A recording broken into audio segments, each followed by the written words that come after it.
معافی مانگنی ہے، اپنے گناہوں کی توبہ کرنی ہے، تو یہ بڑی بات تھی جو وہ کر رہے تھے۔ اور انہوں نے کہا کہ عمران اگر ایماندار شخص ایک اکیلا ہے تو ملک میں کتنے ایماندار ہوں گے، وہ اکیلا تو کچھ نہیں کر سکتا نا۔ تو بہت سی باتیں تھیں جو مخالفین ہیں وہ ظاہری بات ہے وہ اس سے ان کو جلن کا شکار ہیں، اور وہ ان کے جو تنقید ہے وہ عالم دین کو تنقید کا نشانہ بنا رہے ہیں، لیکن اس تنقید سے ان کو کوئی فرق نہیں پڑتا، ان کی عزت کبھی کم نہیں ہو سکتی، نہ ہی کم ہو رہی ہے، بلکہ ان کی عزت بڑھ رہی ہے۔ جو لوگ ان سے محبت کرتے ہیں وہ ان کی تمام عادات کو بھی سمجھتے ہیں، تمام بیانات کو بھی سمجھتے ہیں، اور ان کے بات کرنے کے انداز کو بھی سمجھتے ہیں۔ لیکن ایک جانب جب انہوں نے یہ تمام ساری باتیں کرنے کے ساتھ ساتھ اصل میں جو انہوں نے اینکر نے ایک سوال کیا، تو اس کے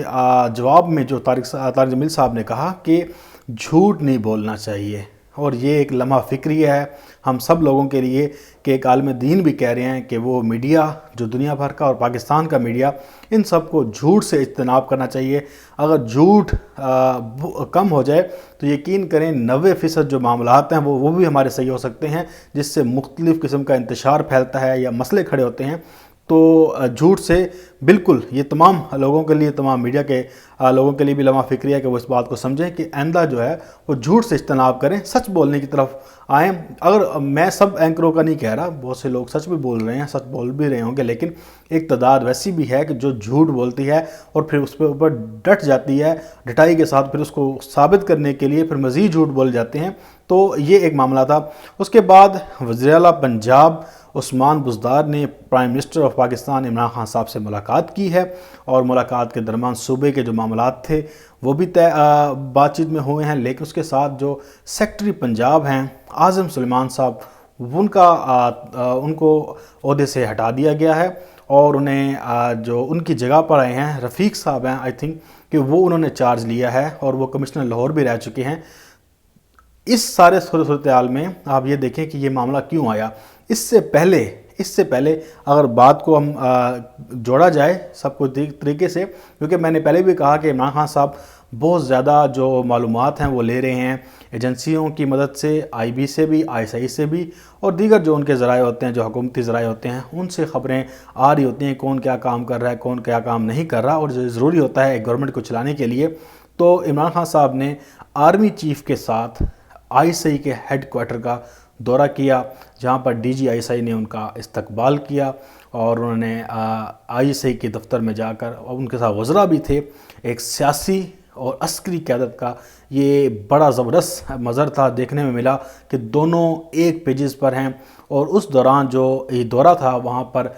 ملک کی خارجی اور اندرونی جو معاملات ہیں اس کے اوپر بریفنگ دی گئی، بات چیت کی گئی۔ وزیر اعظم نے ISI کی قربانیاں جو ہیں ان کو سراہا، اور انہوں نے کہا کہ جو پاکستان کی ایجنسی ہے، جو دنیا کی طاقتور ترین ایجنسی ہے، ان کی قربانیوں کو بھی سراہا، اور کہا کہ یہ خارجی اور داخلی محاذ پر ڈٹ کر کھڑے ہیں،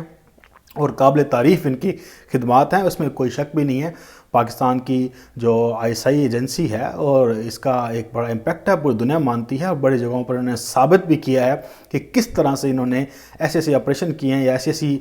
کارآمد معلومات دریافت کی ہیں، یا ایسی معلومات لے کر آئے ہیں کہ جنہوں نے دوسرے لوگوں کو حیران کر دیا کہ یہ انہوں نے کیسے کر دیا۔ بہرحال یہ ایک لمبی کہانی ہے، لیکن ہم سب سیلیوٹ پیش کرتے ہیں ان ہمارے جو انسنگ ہیروز ہیں، جو نظر نہیں آتے، لیکن وہ ایک پاکستان کے لیے، پاکستان کی مٹی کے لیے، پاکستان کی محبت کے لیے کام کر رہے ہیں۔ ان کو سب محب وطن پاکستانی سیلیوٹ پیش کرتے ہیں، اور ان کا ہمیشہ احترام اور ان کی جو عزت ہے وہ ہمیشہ کی جائے گی۔ دوسرا یہ ہے کہ